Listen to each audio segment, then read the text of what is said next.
3月份有不少关于房地产市场更新的消息，其中包括了美联储在3月20号的会议中宣布停止升息，并计划直到今年年底大概会有3次的降息。另外还有全国房地产协会就近期的法律诉讼宣布了和解的方案等等。那么关于 NAR 和解方案的细节并不在这一个视频的讨论范围之内。有兴趣的小伙伴可以上我的博客阅读相关的文章，我就不在这里重复了。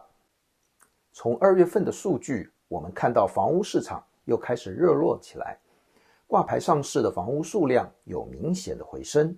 以东湾为例，2月份挂牌房屋数量略超上个月，接近2023年2月的水平。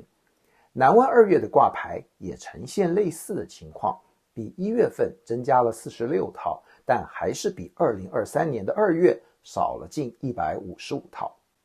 房价方面，东湾的中价位房价在2月份大幅上升到121万，超过了上个月的99万和去年2月的105万。南湾的中价位房价也比上个月多了10万，达到180万，同比去年2月更狂超了32万之多。成交量部分，东湾2月份的成交量比上个月多了164件，也略多于去年同期。南湾的成交量也呈现回弹的走势，环比和同比各增加了90多单。下面我们就来看看各个地区2月份的统计数据，了解目前湾区市场的具体情况。首先是880高速公路沿线的城市，这里挂牌上市的数量有增有减，其中 Albany、Berkeley、San Leandro 和 Union City 的上市屋数量同比都是上升。房价除了 Berkeley 之外，这里其他城市都是上涨，其中 Albany、Newark 同比上涨都超过3成以上。成交量方面，大部分城市也都是上升，只有 Alameda 下降超过4成， Castro Valley 和 Newark 也有些微降幅。接下来是 Central Contra Costa 的城市，这里挂牌上市的数量也普遍下降，只有 Pleasant Hill 有2.7%的增幅。房价方面，除了 Concord 和 Martinez 略高于去年同期，其他3个城市都低于去年同期的均价。成交量方面，除了 Pleasant Hill 下降只达到去年的一半，其他的城市都有增加。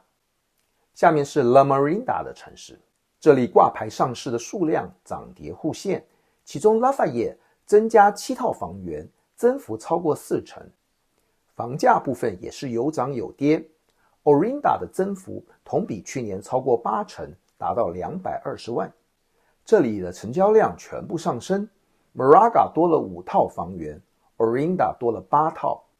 然后是山谷地区的销售状况，这里挂牌上市的数量增减各半，其中 Alamo 同比达到9.2%的增幅。2月份除了 Alamo 之外，山谷的房价普遍都是上涨的， Livermore 的涨幅超过2%。成交量方面，只有 Livermore 是下降的，其他城市都是上升的走势。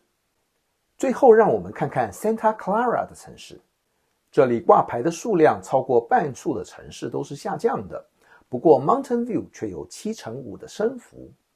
房价部分，除了 Los Altos 和 Palo Alto 低于去年同期外，其余城市的房价都高于去年同期，其中 Mountain View 更达到5.3%的涨幅。